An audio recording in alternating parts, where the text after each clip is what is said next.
And in three, two, one. Hello, welcome to another episode of Guide to the Grind. My name is Jeff Eady. Joining me, as always, is one of Canada's favorite mortgage brokers, one of my best friends, and the feed corn to my deer week, Mr. Jonathan Tilger. Jonathan, how are you today? I am always sitting here going, okay, how are we going to introduce me today? So always excited for that part there, and obviously excited for our conversation. Just ready to go. How about yourself? Good, showing my redneck roots there. I knew you probably wouldn't understand what that was, but anybody who's out in my area definitely does. I'm super excited. Before we get started today, though, if you're listening to us and you like the content we've been putting out for almost 3 years now, please do me a favor, like this video, share it, comment. All those things really help us get these messages out there.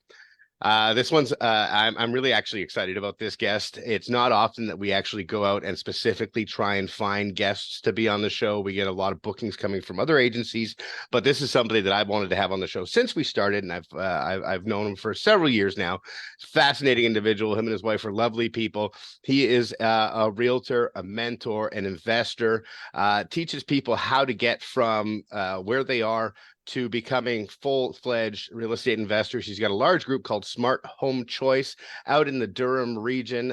He's helped countless people get to where they want to go with real estate investing. So please, without further ado, welcome Mr. Gary Hibbert. Gary, how are you today? I am good. Thank you very much for that kind introduction. And yeah, it's been an incredible journey, getting to where I am today, ups and downs. And there are some downs that are happening right now in the market. And I think that's where you do a lot of your learning. And so I've learned a lot this year in the last 2 years. And I think we can maybe dive a little bit deeper into that and just the whole journey. So I'm open to answering any questions from either of you guys or anybody that's watching.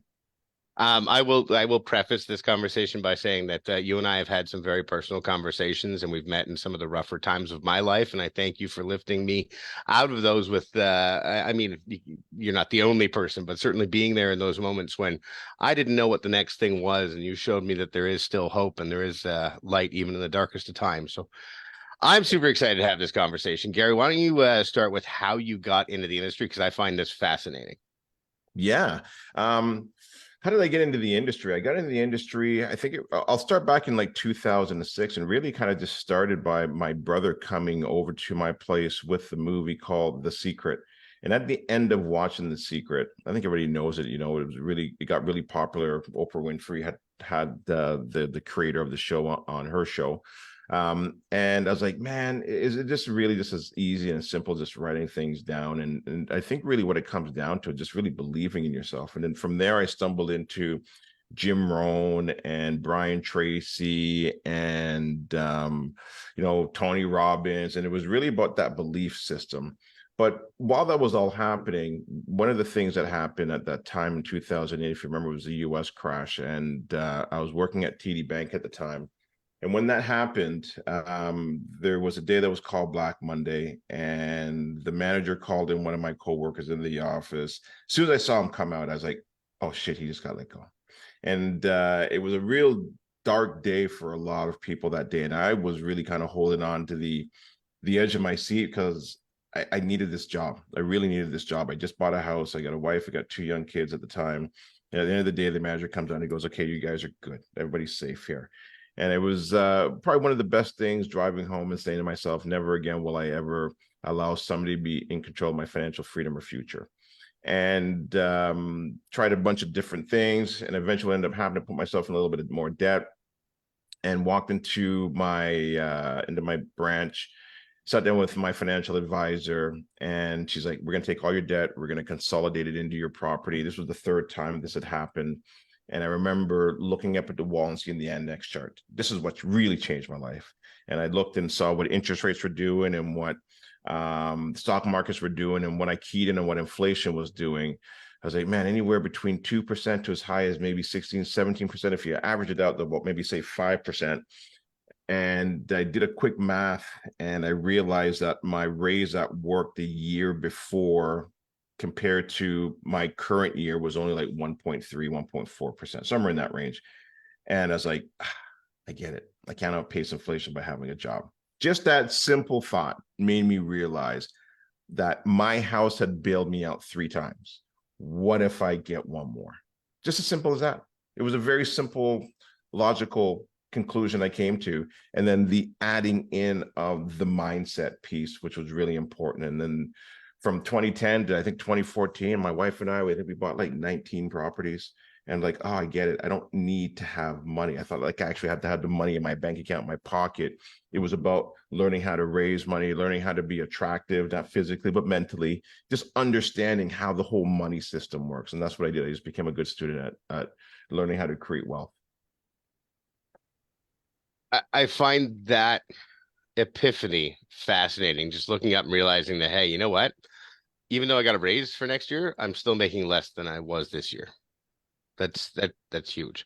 Yeah. Now, correct me if I'm wrong, but didn't you get your first house just after the market crash and you didn't need to make a down payment? 2008. Yeah, there was a window of time when you could buy a home in Canada. I don't know if it was Canada. I think it was Canada, but anyways, Ontario for sure. It would have been Canada for 0% down, 40-year amortization. They 40 had years. that program. Yeah, it was 40 years. It was like maybe Wow. 6 months, 7 months. Yeah, it was a very, very short window where you could do that. Yeah, that came in, I think, right before everything crashed, and then that program went away because I actually bought my first property in that same window. Yeah, because I think they were following the path of the US because they saw what was happening. It was just crazy. Like, the real estate was just on fire. And then I think Canada kind of started loosening things up. And then when the US crashed, they're like, oh shit, hold on a second, maybe we should pull that back. And you know what? And Canada had a real good banking system then. Like, they had a lot of checks and balances in place there. And I think that's one of the reasons why we kind of got out of that unscathed. We just kind of did more of like a little sideways thing there from 2008 to, I don't know, whatever, 2010, 2011. And then it slowly kind of started going up. Yeah, there was about a 6-month window where our market kind of stalled and, as you said, went sideways, and everyone's like, what's going on? Then everyone realized, wait, we're not the US, we're okay. Then yeah, real estate here just took off from that point. Yeah. But and here's the other thing as well, too. People forget this, is that so while I was at TD and I was buying these properties, people were like, the market's going to crash. The market's going to crash. The market's going to crash. People forget all the fear that was going on back then. But you look back at it and you go, well, of course you should have bought then. But when you were in it, everybody was waiting for the crash because you're looking at these charts and all these charts are doing this. And I talk about this all the time. Like, yeah, okay, look, I like charts. I study them, but that doesn't predict what's going to happen in the future. It doesn't. It's just a snapshot in the past. Like, here's a great example, 2017, right? Nobody knew that Kathleen Wynne was going to come out with that whole foreign tax and whatever. There was a few other things she came up with. And then all of a sudden, boom, the market took that hit. Show me any chart that would have shown you that that was going to happen. And so where I'm going with this is that don't get so caught up in these charts and this data and this and this that. Just go. If you want to buy a property, an investment property, go. Just do it. And I know sometimes even for myself too, I get so caught up in looking at all these things, and you end up, even for myself, sometimes you get into this whole analysis paralysis, and you're like, whoa, hold on a second, I got to stop. What am I trying to do? Okay, I want to buy some investment properties. Here's my goal. You see right behind me, my whiteboard. That's what I focus on. That is my indicator of where I'm going. I use that as my roadmap, not some economists on BNN. I'm not knocking them, but they don't get it right all the time, right? So along those lines, because we were sort of starting to talk about this right before I went on air, and it's like, okay, we got to start this. We can't just talk right now. Let's actually record what we're saying. Yeah. But tying that in with what's happening right now, because you and I were both talking about what we're seeing in the market, where if you're listening to the news is talking fear, fear, fear, fear, fear. The market's going to crash. I mean, go back to 2008, probably very similar messages if you actually look out. The only difference is that now it's because, well, rates have risen. Now this is happening because rates have risen. Nobody's buying. It's too expensive. All these things. How do you relate, and what advice do you give people right now? Who cares about the price? Just does it cash flow? If you're buying an investment property, who cares? I don't know. So if I can't predict where the house price is going to be in 2 months or 6 months or a year or 2 years or 5, then it's irrelevant. So what I did is I just completely removed the price out. I don't care about the price. Just do the numbers make sense from a fundamental standpoint? Does it cash flow? Boom, I'm in. Where's the property located? Are there economic drivers? Are they building a new highways, roads, streets? What are they doing in that particular marketplace? Okay, boom, I'm in. What's happening with population? Is the population going up or is it going down? What about job creation? Is job creation going up or going down? So it's just fundamentals and removing all the other noise, because and I know this because I've been there. You can go so deep down dark rabbit holes. I get it. Start looking at the macro stuff, like the high level stuff, and you start looking at the wars, and you start looking at, you know, you'll own nothing and love it, and you start looking at all these crazy things. You can go down some dark rabbit holes real quick. We got to bring it back in and just kind of focus on the things that make sense, which is the quick little fundamentals, and then what is it that you are trying to achieve in your life. That's it. That's it. You and then just blur out the rest of the noise. Now, it's not to say that I don't listen to it. I'm like, okay, that's interesting. Okay, what do I want to do? And I just keep focusing on that, laser focus. And Yeah. Sorry, go ahead, Jonathan. I was going to say the other, just on the fundamental side that I would throw in there to include with that is, what's your overall cash flow look like? And if you've got a little bit of extra cash flow, where if there is a small blip, can you weather it? If you can weather it, then yeah, it's probably in the long term going to be a phenomenal investment. And I'm bringing in that part because I've spoken with so many people. Well, I shouldn't say so many. I've spoken with quite a few recently who forget about fundamentals. They've been buying on the speculation hype. Yeah. And especially buying pre-construction on the speculation hype. Yeah. And they don't have the money to close on the property. Now they're in trouble right now because these properties they bought 3 years ago, that they bought overpriced because they assumed markets are just going to keep going up, but they don't actually have the cash to close on it. So now they're stuck. Yeah. And you know what it's like too? It's like, even for myself, like, we stayed out of that marketplace, and we could have made so much more money with our clients and the investors. But you know what it's like is, well, you can see how many people are in trouble because of it now. But it's like walking by in the neighborhood and you're seeing this party happening. It's a crazy party. Okay, people are jumping off the roof into the pool. You got red cups all over the front lawn. Music blaring, and you want to go in. It's 2 a.m. in the morning. You want to go in and you want to party, but you know the cops are coming. They're just around the corner. That's what it's like speculating. And so we just stayed out of that space and that realm with our clients and our investors. Like, look, if you want to, you can, but it doesn't cash flow. And to me, you know, when you really kind of take a look at it, like, I look at it from like a cake perspective. Like, appreciation is icing on the cake. The cash flow is the cake itself. I can eat the cake. The icing, that's the sweet stuff. I'll take it when it comes, but that's what I want to eat, and because that is what puts food on my table. And so I just kind of stick to those basic fundamentals. And then these are things that I learned in the beginning from some of the best real estate investors out there. When I was getting coaching, and I'm like, oh, so this is really simple. This is not complex. This is not a get rich quick. This is just a get rich for sure. And if I just play that game, then I'll just eventually get rich for sure. You know, I'll give you an example. Like last year, and it wasn't like as if I knew where the market was going to go. I had no idea where interest rates were going to go. Zero. You know, I actually thought it was going to come back down. I was like, there's no way they can raise it to a high level. That's where it is now. And I was at my cottage. I was talking to one of my neighbors. We're cutting down a tree. And I asked him this very simple question. I go, hey, what are you doing? What are you going to do with these interest rates? Just a simple guy. And he goes, oh, I'm locking in. Why? He goes, because I can't afford it going any higher. What a simple statement. You know what I mean? And I was driving home, and I called my wife up and I go, you know what? I think we should maybe look at locking things in. She goes, no, we got to stay flexible and you know. And I'm like, I know, I get it, but why don't we at least just take a look at our red line? Like, where's our red line? And so we got home, took a look at everything, and then we were in like 3.5%. And it was a difficult choice because I think at the time with the lock in, you had to go up to like 5.5%. That was painful. 5.5, 5.6, 5.4, a couple of them.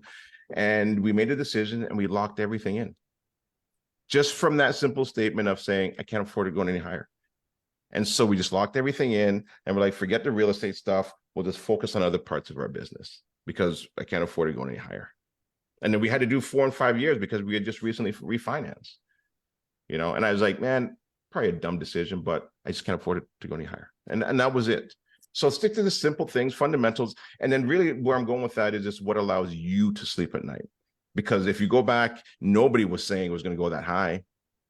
Nobody was. It was all like, do a 1 year, do a 2 year. And That was part of the reason I think why I did it as well too. There was a few other things, but that was the main one, that simple conversation. So let's take a sharp left turn here at the moment. You're talking about the other parts of your business. This is something I've found fascinating, is your model of smart home choice. Do you want to tell folks a little bit about that? Yeah, so Smart Home Choice is a real estate education company. We've partnered with a lot of experts in the industry, from mortgage agents to lawyers to accountants to contractors, home inspectors, property management, you name it. It's just a one-stop shop is what we created. And I've got a team of real estate agents who are real estate investing focused agents that understand the importance of buying properties that can cash flow, higher and best use. And so we really take somebody who's new or even experienced and just kind of hold their hand right through that whole entire process. And we do webinars, we do I do podcasts, we do live events, and it's just about it's all about educating you and making you understand that instead of working just for a job and paycheck to paycheck, and I'm not knocking that by any means, but learn a way to create wealth through real estate. And tie a why to each of your properties that you purchase, right? Because then it makes it easier that this is my son's education, this is my daughter's education, this is for my vacation. And that's what we do. So it's not only just real estate investing, but also helping them design a life that suits their lifestyle. Right. So how did you make the transition from investor to educator? Good question. I think it was because I saw what it did for me. I think I saw what it was doing for me. And I think it also went back to what I'd learned in the beginning from some of the early mentors like Jim Rohn and Tony Robbins. And there's many quotes that stand out for me. One was like, help as many people get what they want, and you can have every and anything you want. So then I really held that one to my core. And, don't wish it was easier, wish you were better. Don't ask for less problems, ask for more skills. And so I kept those kind of quotes really close to me. And again, I think it's just trying to keep it as simple as possible, and then creating different businesses. And so on top of the Smart Home Choice business, I also have a private lending company where we knew we had investors that didn't want to buy, but hey, why don't we maybe then help them in investing their money in something that's safe, that's going to give them a monthly cash flow. So we're always looking at different ways. I joined a brokerage as well too. So I'm also like a co-owner of a brokerage. We got about 170 agents there. And so we started teaching them to get out of the red ocean, where a lot of real estate agents are, which is like 3% of the market, and focus on the blue ocean, where it's like 96, 97. And it's like, and so what we taught them was, don't just sell them a home or help them buy a home, build them a portfolio. When they come into your sphere, make them become a client for life, right? So now they've got equity being built up in their home. Well, what are you going to do? You're going to let me take that business from you? No, that's your client. And so then we started teaching the agents on how to do that as well too. Because then now it's not just a transaction, it's multiple transactions. And you then become their financial advisor, essentially. Right. You know what? One of the things that Jonathan and I have been working with as of late is showing agents how it's the Gil Gerard theory of sales. One home in the GTA, well, Canadian homes now are about 800,000 average. That's worth 20 grand to you. But if you show people how to progress through to, paying off that mortgage faster, getting another home, starting to rent out a property, all of those things, you're looking at a minimum of $100,000 per client in their lifetime. Yeah. And people don't think people, especially over the last 10 years or so, it's been very transactional. As soon as you close a real estate deal, you can go get another one. But now you got to start looking at those long-term, and I think it's a value of serving your client for their lifetime. Yeah, 100%. So when they think about real estate, they think about you. They think about mortgages, they're thinking of you, because we've created that one-stop shop. That's what you want. You want them to think of you. And then how do you get in front of them every single month? And those are things that I do, whether it be through my newsletters, whether it be through my podcasts, whether it be through like a home equity report, like, I send them a home equity report, anybody that's done a deal with me, so they can see the price of their home every single month. Everyone wants to know what the price of their home is every single month, right? It's just like looking at your stocks. They may not like it over the last year and a half, but guess whose face they get to see? They get to see me all the time. They get to see my team all the time. So I'm always trying to be there so that my clients know that whether they're looking to buy or looking to sell or looking to get an investment or looking to invest their money, I'm trying to be at the top of the list all the time. So something that you taught me that I find fascinating is rent to owns. Yeah. Do you think it's a good time for that right now? It could be. It could be. It really comes down to the price of the homes and the income and where are they buying, right? That's really, because at the end of the day, they still have to get a mortgage. And the tricky thing right now, depending on where they are, I mean, when I first bought my first home, my income was 2 to 3 times the price of the home. What are they now? 8 to 10, 12 times. So it is difficult. But if we kind of move to the outskirts, like say, maybe Peterborough or the Kawarthas or maybe Belleville or Coburg, or and obviously I'm talking more on the east side because I'm more familiar with it. But if you go to the west side, it could be a good time to get back into rent to own. As long as the numbers make sense, as long as that you put them on a path that they're going to be able to qualify at the end, because rent to own really puts more of the power in the investor. And over the years, it's gotten bad names because people do take advantage of these families that get into it. So as long as you're doing it ethically, yes, I think it's a good program. I think that's one of the challenges with the private lending too, is true private lending outside of mortgage investment corporations, still kind of like the Wild West. There's very little, if any, regulation to it, and there is the opportunity for predatory lenders, and I've seen it. Where 100%. People are just simply loaning to own your house. That's the only reason they're doing it. Just as a side on that one there with the private lending side, the private lending side is actually, there is more regulation coming in around it starting next year. There's additional sort of education, accreditation that mortgage agents and brokers need if they are to service that space. And those are part of the reasons you're talking about. I just want to throw that in just to update those listening that things are changing on that side for the better, hopefully. And it should, because you can again, that's another space where you can take advantage of somebody's vulnerability and the equity in their home. Like, you really got to find out, like, what is your exit strategy? This is temporary. Where are you going to be a year from now? Are you changing your job? Are you getting re-educated? Are you fixing up the home and you're going to plan on putting it on the market, right? So yeah, you want to make sure that, that there's an exit strategy for them, and that's not going to be in there for the next 15 years, bleeding out the equity of their home. So what's something that somebody who's in that situation should be looking out for to make sure they're not getting taken advantage of? Well, I think the big thing for them is really asking a question for themselves. What is my exit strategy a year from now? Like, how am I getting out of this? Because, typically the interest rates that you're going to pay for private lending is going to be much higher than an A lender or a B lender. So what is your exit strategy? So they definitely should be figuring that out for themselves. Number two is, what are some of the penalties? How heavy or hefty are these penalties? Is it 6 months and that you need a year? Because then now after 6 months, they're going to renew, they're going to slap on more fees. So you got to be careful of the fees. And then I would also say, how long have they been around, and what type of, do they have any Google reviews? Anybody who's used them before? So these are all things it's about educating yourself as well too. And then doing your own investigation, making sure that whoever you're partnering with, because it is a partner, is ethical. And I'll just tie in back, because you mentioned about the exit strategy. Yeah. Essentially, the person who's helping you setting this up, if they're not starting with what's your exit strategy, how are you going to get out of this right from the start, that's probably not someone you want to do business with. If they haven't brought that up, ask you those questions, because ultimately, as you say, there's a lot of predatory private lenders. I know that there are some who are in, I'll call it the loan to own business. Yep. where essentially they're setting up with the exit strategy for them being they're going to take over your house, and essentially the equity you do have, it will be gone because they're set up in such a way.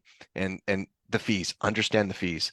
I've seen people who, when you look through it, you realize, wait, they got a $60,000 private second, but there were $25,000 in fees based on, so they needed $60,000. They end up owing 85 for that reason. Yep. For sure. Yeah, I mean, we turned down more people than we actually put into any of these type of deals, because it's just, I don't want to take advantage of anybody. It's just the wrong thing to do. You know, as you get older, you realize there's a thing called karma. That thing is real. It's real. Oh yeah, he's pushed me down a few times when I was younger. It's like, oh yeah, okay, I know you're there. So I want to do the right thing, right? Look, I'm all over social media as well too, and you Google me, you can easily find me. So I want to make sure that I'm doing the right thing to the best of my ability and being as fair as possible. That's it. That's all I want to do. No, it's interesting too, because the true private space seems to be thriving right now, because the banks have tightened their lending restrictions so much that a lot of the mix that I know and that I speak to are acting more like A and B lenders than private lenders right now, because they're getting stuff that 2 years ago would have gone to a B lender or an A lender. Right. It's kind of crazy. Yeah, for sure. It's a really weird market like that. So if somebody was looking for an alternative strategy right now that you think is a really good way to get ahead in this market, what would you suggest? I would suggest right now to look on the outskirts of the Toronto market. Two things. Look on the outskirts. If you've got deeper pockets, you could look in Toronto, because right now with Bill 23, it's allowing you to actually now put 4 or 5 units in a property. We're actually doing a property tour to go through one of our clients that are actually in the process of actually doing that right now. So you can see, like, I'm all about transparency. So I can show you, hey, look, one of our clients did this. Here's what they're doing. Come and take a look. And we've got, a group of 20 plus investors, so they can walk through it and see what they're doing, and have our mortgage agent there, have a garden suite expert there, have our designer there. So it's not that I'm now just sharing and telling you, go and buy this property. It's like you get to see it with your own eyes, see, feel, touch, ask questions. And is it right for you? Go through the numbers. If that's too heavy of a swing for you, and it can be, I get it. Well, then you move out to Durham region. If Durham region maybe still a little bit too heavy of a swing, go out to Peterborough. Look for higher and best use. Look for something that's got a little bit more land. It's got a separate entrance. Maybe you're in a position where you can't convert it yet, or you can't dump a lot of money into it. Do a student rental, right? You don't have to dump a ton of money into it in the beginning. You go in there, you paint it, maybe put a little bit more, some decent flooring. The flooring's okay, let it run. Peterborough's a great market for that. Find something that's got 5, 6 bedrooms, and 4 or 5 years down the road, then maybe you can switch it into a legal 2 unit. Peterborough, now you can do 3 units out there, based on the size of the land. So you want to always be looking for higher and best use. Don't pigeonhole yourself just right into a condo. You want to make sure that you're finding something that's going to cash flow. I'm not knocking condos. Some people don't need the extra cash flow, depending on their financial situation. But if you're looking for a little extra money, a little bit more cash flow, which I suggest you focus on, then look, that's what I suggest in this particular market. Vendor take back mortgages are out there. That's a great strategy as well too, where now you look at a deal and it doesn't work, but if you can get a vendor take back, which is a seller holding a mortgage and you're paying only interest only, and you can get something for maybe 3 years or 4 years and wait for that market to swing back up, and maybe you can increase the value of it. So forced appreciation, there's great opportunity there. Just so much opportunity out there. Don't wait for a deal to land in your lap. This is a market to go and make them. You got homes that are sitting in the market for 45, 60, 90, 100 plus days. Okay, they're on the market for a reason. They're not just testing. A lot of them are not testing. They need to sell. So then go out there and go create a win-win. Get them out of the situation that they're in right now, and create an opportunity for yourself. Great opportunities out there.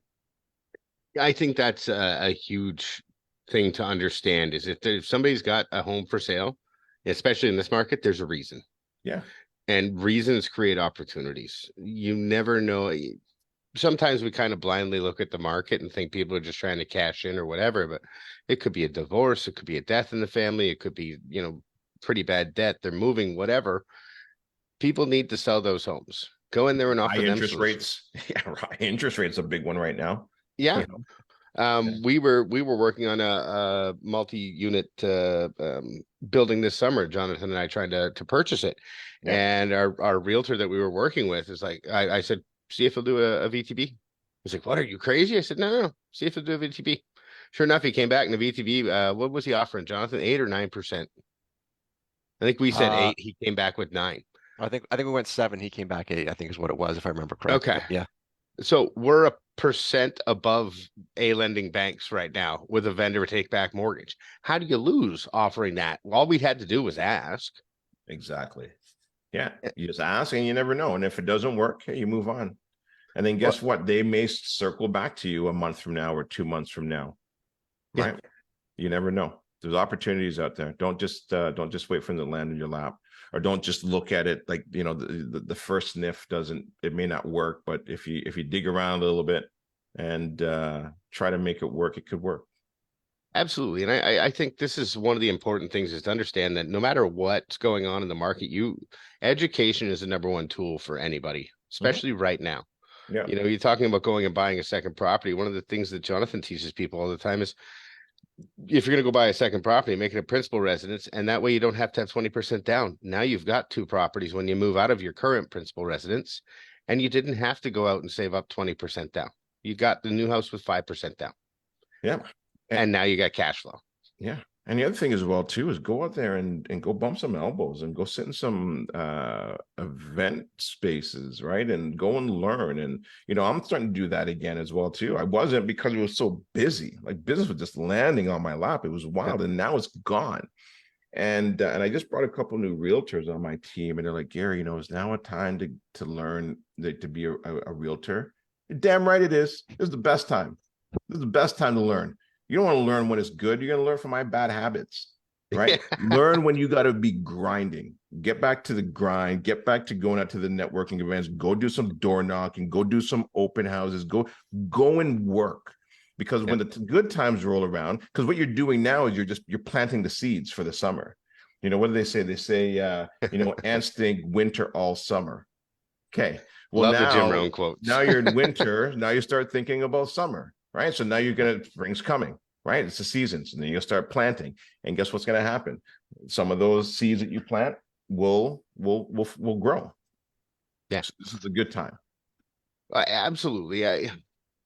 One of the what was the quote that I was thinking of earlier? You just reminded me of it when somebody asked Jim Rohn what they think the next 10 years will be like.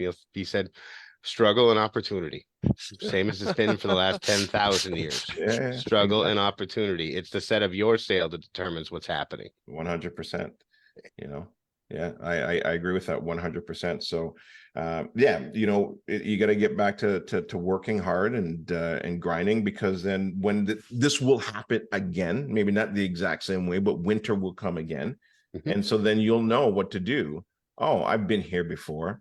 This is not fun, but I just now have to put some elbow greases in. If you haven't built a strong business, this has been such a good opportunity for me, an eye opener for me, because, and I'll be vulnerable here, like Smart Home Choice, I got crushed last year and this year. My business is gone. Like, it's very few investors are purchasing out there, and I saw that happening, and so I still get coaching, and I went out and went to an event, and I'm like, oh. Yeah, I'm missing a pillar of my business. I thought I had a recession-proof business, because investors buy when the market is going up, it's going down, it's going sideways.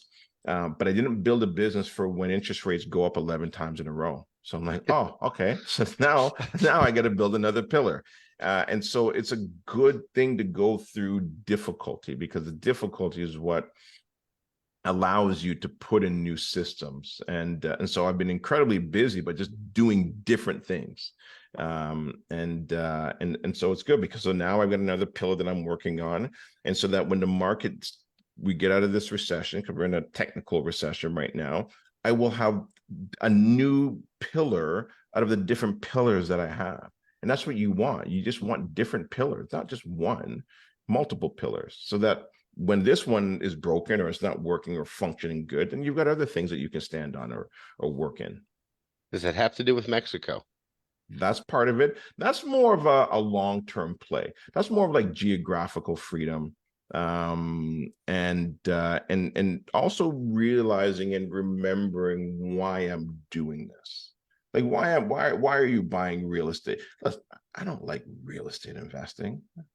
Like what's good about it? It's brick, mortar, shingles, roof, tenants, water problems, leaky faucets, toilet. So what's fun about that? Cockroaches. Right. No, so why am I doing it? Oh yeah, okay. Because I want freedom. Oh, because I want to be able to travel. Oh, because I want to spend time with my friends and my family. So you got to remember why you're doing it. So that's part of it. And I mean, the other reason I guess we can say is I want to diversify. I want to take some of my money out of Canada. I'm not happy with some of the things that I'm seeing here. I still think it's a great country. I still think there's strong fundamentals here, but yeah, I just want to diversify. And I think as you grow, you start to realize that, hey, diversification is a good thing. But I'm diversifying in an asset class that I understand. Mm-hmm. That's a huge thing right there. Is when people talk about diversification, they don't necessarily mean get stocks, bonds, ETFs, all that. Diversify within an asset class that you're comfortable with. Even if you're looking at private lending, one of the things I was always taught was there's construction financing, there's residential, there's multifamily residential, there's all sorts of different flavors within that asset class that you can go out and buy a little bit of this, a little bit of that, and still be within your comfort zone. Yeah, exactly. And I think also too, just learning the art of building a business, because you want to be, take a look at that whole Robert Kiyosaki 4 quadrants, right? Like you got the employee, you got your self-employed, and sometimes people get out of the employee and go into the self-employed, and then they end up staying there. And now if you love it, that job, okay, but still remember, you're still trading time for money. You really want to kind of push yourself. Yeah, you want to push yourself over to the right side of that quadrant, which is you're an investor or a business owner, right? And that's what I'm really kind of moving more towards, is kind of working on my business as opposed to in my business. However, the last year and a half, I've had to kind of step back into working in my business to fix some of the things that weren't built correctly. And just to be honest, that's all. I just want people to know, hey, look, I made some mistakes. My businesses weren't built as strong as I thought I'd built them. And I got holes that are bigger than I thought, and I'm trying to plug them, and I'm plugging them up as best as I can. And it's going to take a bit of time. And I hope I get them all. Can we take I always say take a left turn. Let's take a right turn here. Yeah, because you sort of talked about your why, and that's part of what I want to ask about here. But also you've talked a bit about, okay, obviously it's been a struggle. Things have changed the last few years. Yeah. But a big part from what I'm hearing from you that you haven't really talked about, I just want to address head on, is what's your mindset? How do you manage that? How do you keep yourself going when, okay, wait, suddenly the business has appeared? And I know you go through that moment of, oh crap, what am I going to do next? And you obviously, sounds like you've got the steps to do it, but you go through some of the things you do to help manage that mindset, to help yourself, okay, how do I keep going? How do I find a new way to approach this, to find a solution here? Yeah, I think there's a couple different things. So one is, I think it's important to have a coach, because if you don't, you can't see your blind spots. That's so important. So every single week, myself and my team have coaching sessions every week, every single week, for 30 minutes. It's not long, but it's enough to kind of help steer us down the right path. And then out of that, I will sometimes just take that coaching call just for myself. So I'm making sure that I'm managing my team as well, too, because there's a lot of different moving pieces. I think constantly having different leadership meetings. So I find that throughout my week, a lot of the times I'm doing a lot of different meetings because of the different moving pieces with all the different businesses that I'm doing. And then I think from a mindset standpoint, I always kind of go back to, like, say, when I was 16 or 17.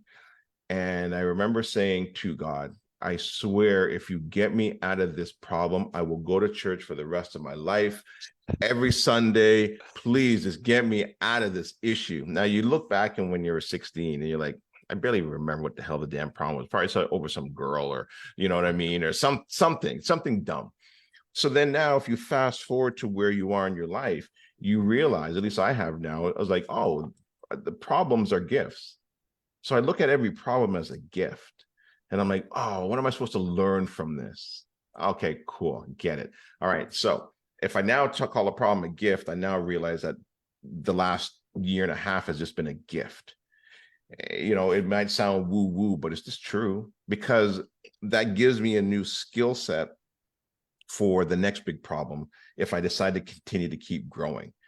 Right. So it's just all the different gifts that I've had along the way. And I always say this, I think that people who make the most mistakes should always do seminars or webinars.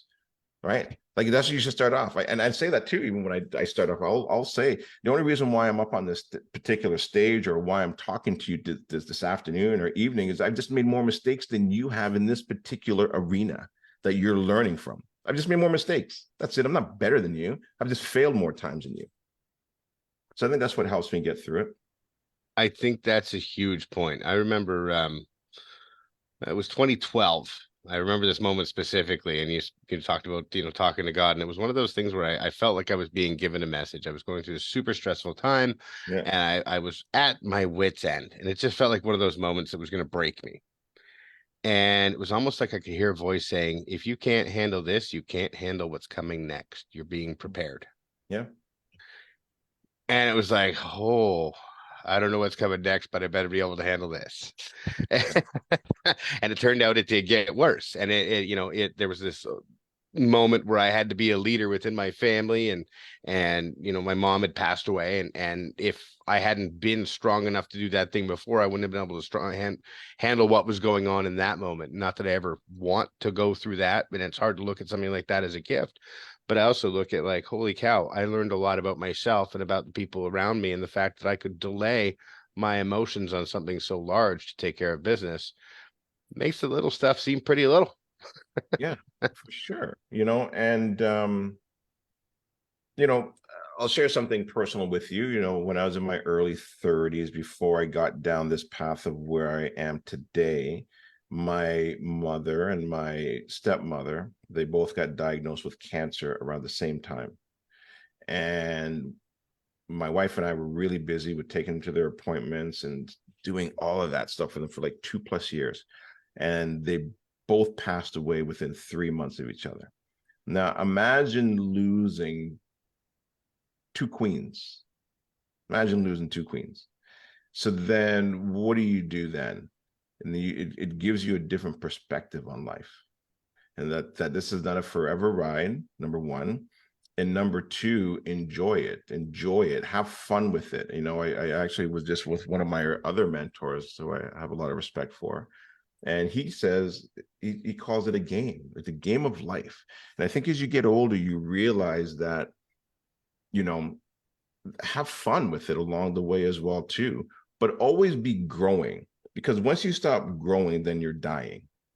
So always be challenging yourself. Always, don't be scared to fall down and make mistakes and lose money. And like, it's just money. As long as you lose a leg, no, it's just money. You can get more money back. You can get it back. You can, but you have to understand how it works, how to attract it when you need to attract it. But you have to go through the trials and the tribulations. But then you also have to have fun along the way. And so one of the things that we did, and this is where I was going with, is that in our business, we decided to take mini retirements. So I'm at a point right now where I'm feeling completely burnt out. And next week, we're gone to Mexico for 3 weeks. Nice. And so we take December and January off, and then we take July and August off. And the reason why we were able to do that was because losing our moms. And also, too, we sat down with our kids early on when we were starting Smart Home Choice. And we said, we want you to help us build this business. And we have the Bristol board here.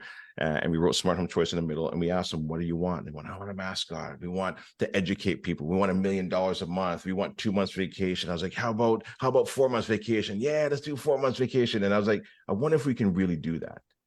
And then we're like, yeah, why don't we? Why don't we just design a life? Why does it always have to be work? Yes, I know I can make more money if I continue to do those 4 months, but I look back at it and I've had so much fun. You know, I bought a cottage. Probably one of my worst investments for return on investment, but best investment for return on time. Mm-hmm. I think if you get clear with your goals and your visions, it can be a fun ride. It doesn't, you know, that's the best way I've found it. The work-life balance is just taking time off, trying to take a break, get back into the grind again, and take another break. Because if I retire every single year, then I don't have to worried about retiring at 65 and sitting there with a remote in my hand. I'll just work until I get called home, until that glorious day. And I've done what I can do, and I've helped as many people as I can, and I've had fun along the way.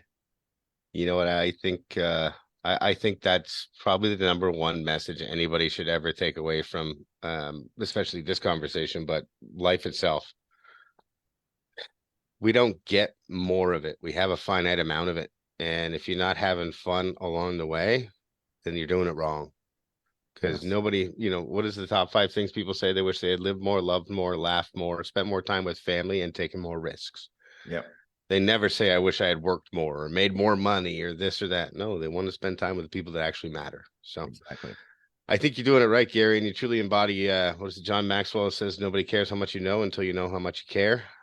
You were definitely one of those people that has always stood out in my life as somebody who really, truly cares about the people you're talking to. So I know that comes through to our audience. I really thank you for being on here. Is there anything you want to leave people with while we're on this great note? What do I want to leave people with? Yeah, whatever it is that you're thinking of doing, I would say do this. Make a list of the 50 things that you want in your life, not whether or not you think you can achieve it, just if money wasn't an obstacle. And then from there, you can then write down numbers beside each of those 50 goals. Put a 1, 3, 5, or a 10. And that represents what year do you think that you can achieve it. And then everything that has a 3, 5, or a 10 beside it, put it in your drawer. Everything that has a 1 beside it means that you can achieve that in your first year. Put it on your whiteboard, and then that is your guidance star. And you use that, and at the end of the year, check mark whatever you've completed, and then you'll see that you actually can accomplish things. And then you all of a sudden take a look at those 3 and 5 year ones, and that's how you can then start to design a life. But write it down, put it on paper, and that will allow you to say no to certain things that come into your life, as opposed to the shiny stone syndrome, and staying focused on what you said you're going to do. That's fantastic. Thank you so much, Gary. I appreciate this talk. I'm always a little bit speechless when I'm done talking to you. So I thank you for that. That doesn't happen often. I'm definitely making a note of that. That's a great plan. JT, anything you want to leave folks with? Thank you. Oh, Gary, been phenomenal conversation. I mean, you and I are meeting for the first time here. I didn't know you. Jeff spoke very highly of you, and I can see why he does. So just an absolute pleasure speaking with you. Glad to have you on here. Thank you. I appreciate that. It means a lot. Thank you. Thanks for having me here, guys. I'm actually surprised you guys haven't met, because you kind of hung out in the same circles. I met both of you through Todor. So, okay. Yeah. Anyhow, guys, thank you so much. I appreciate both of you. Gary, how can people find you? You know what? They can find me. I'm on social media, Instagram, Facebook, Gary Hibbert. If you want to contact me, Gary at smarthomechoice.ca is probably the fastest and quickest way. Awesome. Thank you so much. Thank you, Jonathan. Thank you for listening. We have a massive announcement right now. Our website is finally up and running. You want to know more about what Jonathan and I do, you can go to guidetothegrind.com. I still have a few bugs to work out, but 99% of the way there. Learn how you can pay off your mortgage in half the time and stop worrying about what rates are doing right now. Thank you so much, gentlemen. I appreciate both of you. Have a fantastic day. Thank you for listening. Have a great day, and we'll see you soon. Awesome.